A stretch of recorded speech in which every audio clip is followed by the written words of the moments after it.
فرماتے ہیں کہ وہ لوگ جو اللہ سبحانہ و تعالیٰ کے ساتھ قول و قرار مضبوط کرنے کے بعد اس کو توڑ دیتے ہیں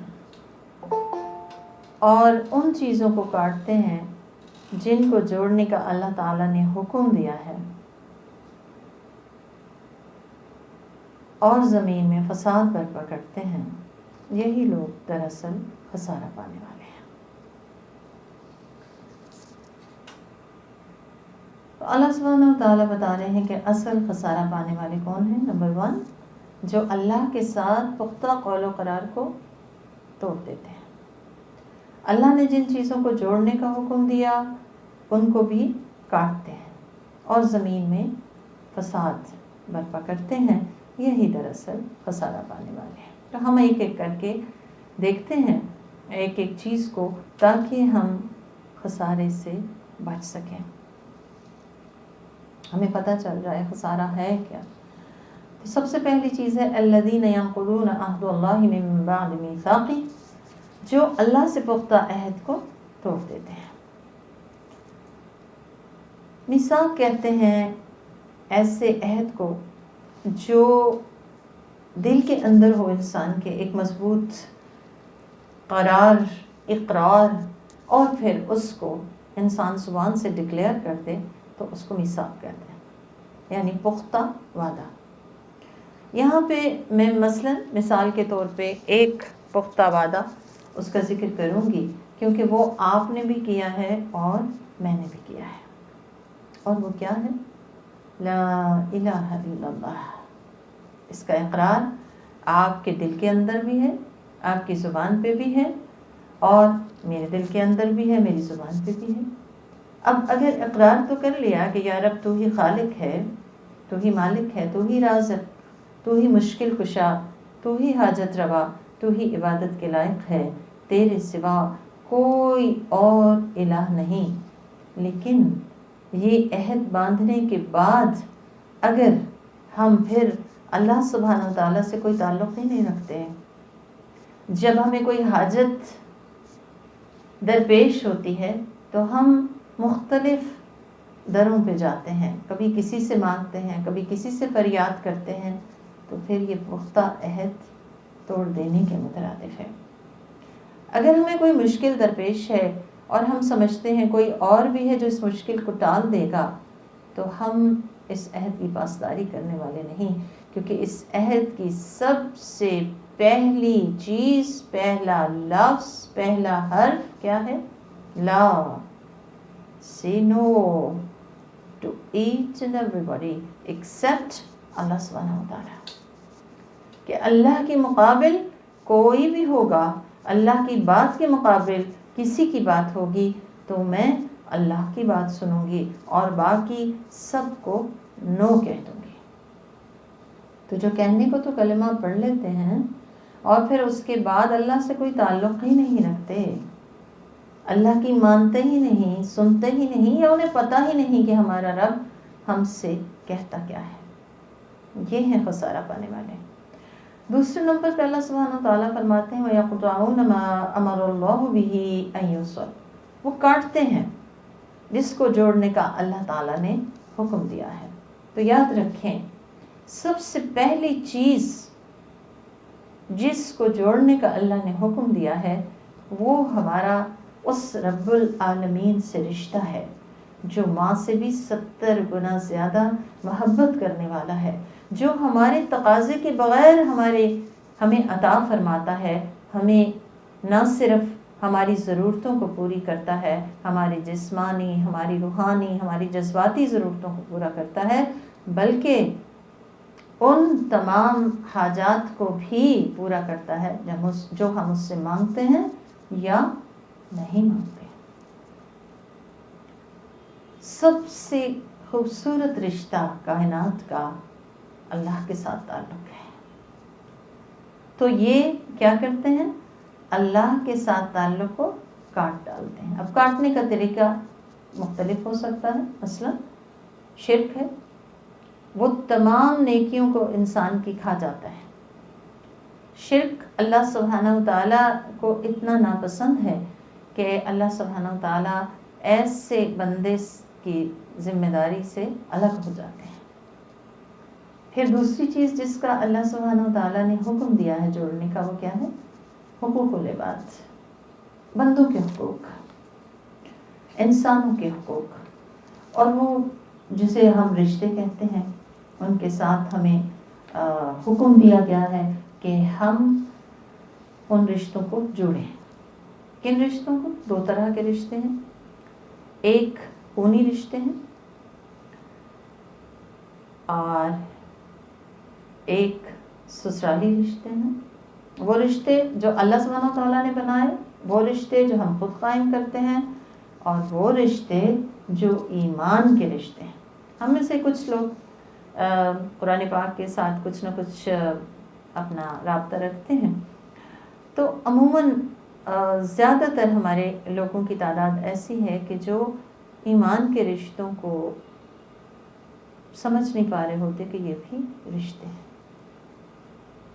تو ان دونوں طرح کے رشتوں کو، جو چاہے سسرال کے ہوں یا رحم کے رشتے ہوں اور اس کے ساتھ ساتھ ایمان کے رشتے ہوں، ان رشتوں کو جوڑنے کا اللہ سبحانہ وتعالیٰ نے حکم دیا، اور پھر ہمیں بڑا انسینٹیو دیا ہے اس کے لیے کہ جس بندے کو یہ پسند ہو کہ اس کی روزی فراخ ہو اور اس کی عمر لمبی ہو، تو اسے چاہیے کہ وہ صلہ رحمی کرے۔ یہ کس نے بتایا ہے؟ دنیا کے سب سے سچے انسان، دنیا کی سب سے خوبصورت ترین ہستی نے یہ بات کی، اور پھر ساتھ ساتھ یہ بھی فرمایا لا يدخل الجنت قاطع الرحم، رحم کے رشتے کاٹنے والا کبھی جنت میں جائے گا ہی نہیں۔ یعنی خواہ وہ جتنی مرضی عبادات کرتا ہو، خواہ وہ صدقہ خیرات کرتا ہو، خواہ وہ بہت اچھے اچھے اور کام کرتا ہو، لوگوں کے ساتھ، مسکینوں کے ساتھ، بیواؤں کے ساتھ، یتیموں کے ساتھ، لیکن رحم کے رشتے کاٹے ہوئے ہے تو وہ ہرگز جنت میں جانے والا نہیں۔ یاد رکھیں کہ رشتوں کو جوڑنے کے لیے کچھ کرنا پڑتا ہے۔ لازم ہے کہ ہم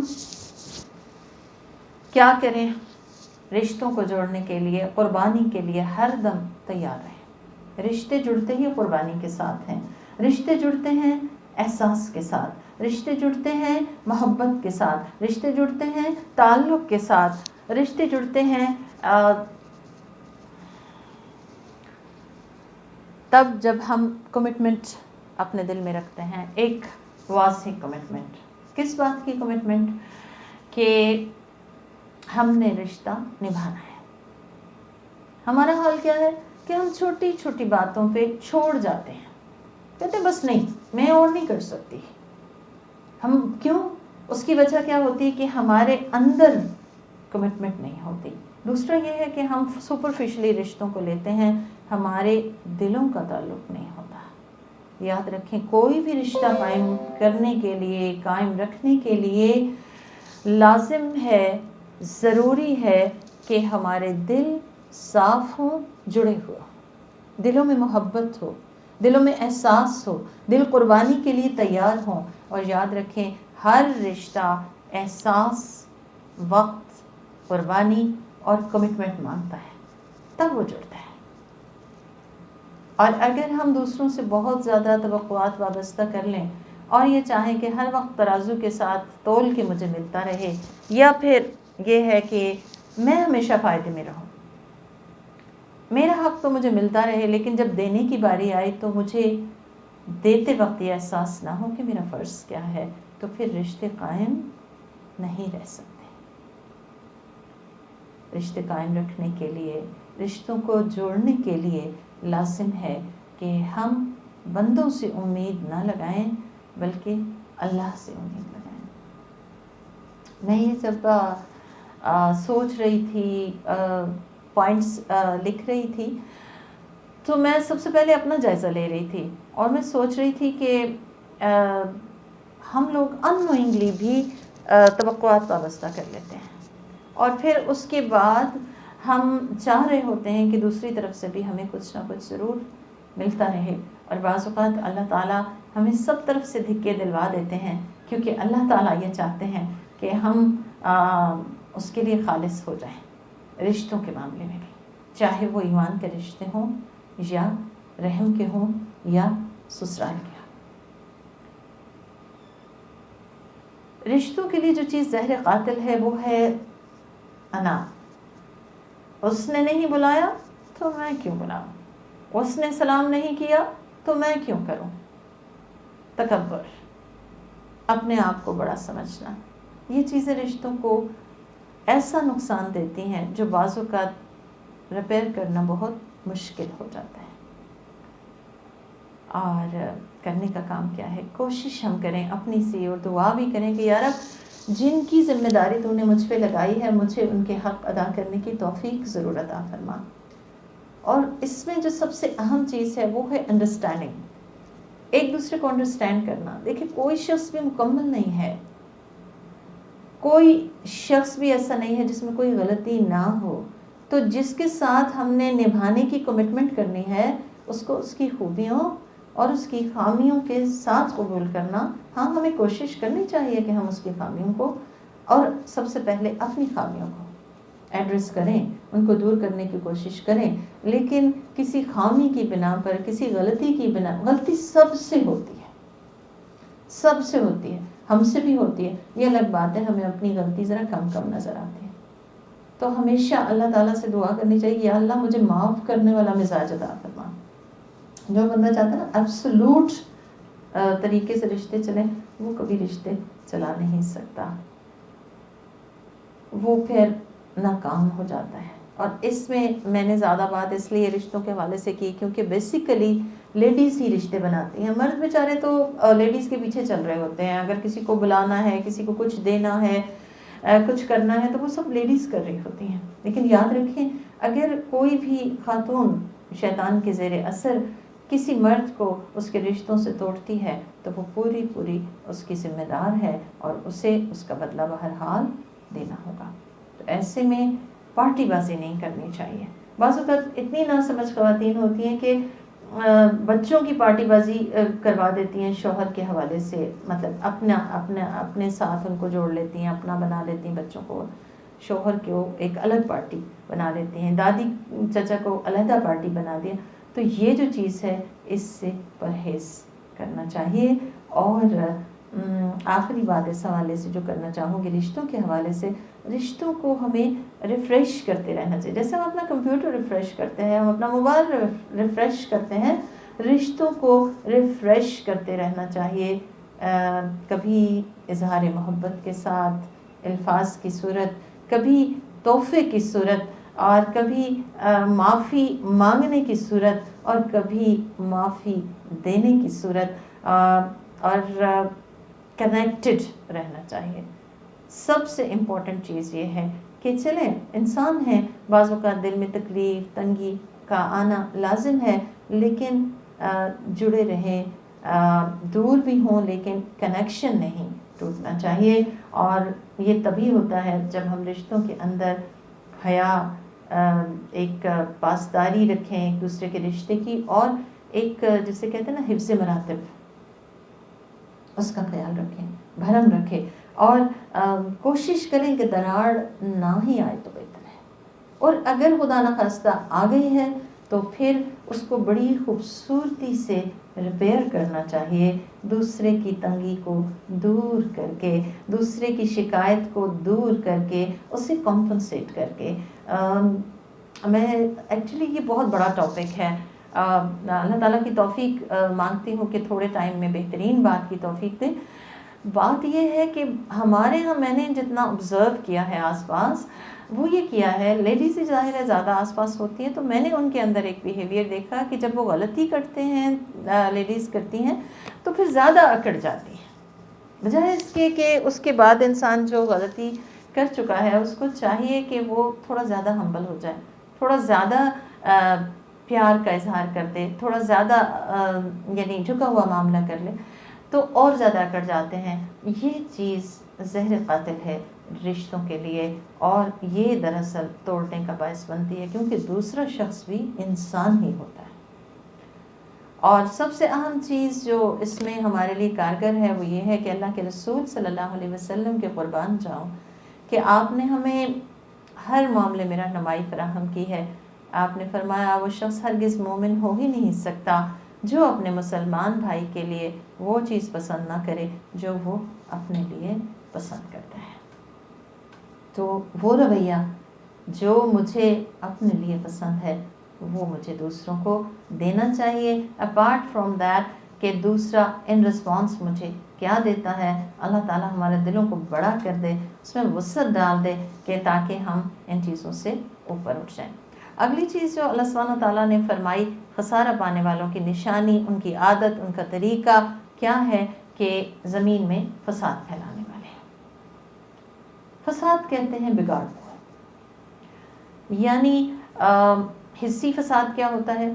ڈسٹرکشن، اور ریسورسز کا بے جا اور غلط استعمال کرنا. اور مینس جیسے اب لائٹ جل رہی ہے تو جلتی ہی چلی جا رہی ہے، پانی کا پائپ ہاتھ میں ہے تو بس جھاڑو کی ضرورت ہی نہیں، اسی سے گند آگے ہم جو ہے وہ موو کروائیں گے. اور اسی طرح سے یہ میں چھوٹی چھوٹی مثالیں دے رہی ہوں، مثالیں تو بے شمار ہیں، آپ نے سوچنی ہے. دوسرا ہے مانوی فساد. مانوی فساد یہ ہے کہ حقدار کا حق نہ پہچاننا، اور جب پہچانا نہیں تو پھر دیں گے کیسے؟ دے ہی نہیں سکتے. اور اس کے لیے لازم کیا ہے؟ اس کا حل کس میں؟ سارے خسارے سے بچنے کا حل اللہ کے دسترخوان میں ہے کہ اس میں سے ہم کھائیں. اللہ کا دسترخوان کیا ہے؟ ابن مسعود کہتے ہیں قرآن مجید اللہ کا دسترخوان ہے، لہٰذا تم جتنی بھی استطاعت رکھتے ہو اسے حاصل کر لو اور لے لو اور لے لو. جیسے کھانے کے حوالے سے بعض اوقات دعوتوں میں پلیٹوں کو بھر لیا جاتا ہے اور پھر وہ کھایا بھی نہیں جا رہا ہوتا. تو اللہ کا دسترخوان قرآن ہے، اس میں زیادہ سے زیادہ حاصل کرنے کی کوشش کرنی چاہیے. آپ نے فرمایا بے شک اس گھر سے زیادہ خیر و برکت سے محروم میں کسی کو نہیں سمجھتا کہ جس میں اللہ کی کتاب کا کچھ بھی حصہ نہیں ہے. فرمایا وہ دل ویرانہ ہے، ایسا ویرانہ جس میں کوئی بھی مقیم نہیں. تو کیا کرنا ہے؟ قرآن مجید کو لازم پکڑنا ہے. قرآن مجید کو لازم پکڑنے کا مطلب یہ ہے کہ ہم قرآن کو صرف پڑھنے کے لیے نہ لیں بلکہ اس پہ یقین رکھتے ہوئے اسے سمجھیں اور اسے اپنی زندگیوں میں شامل کریں.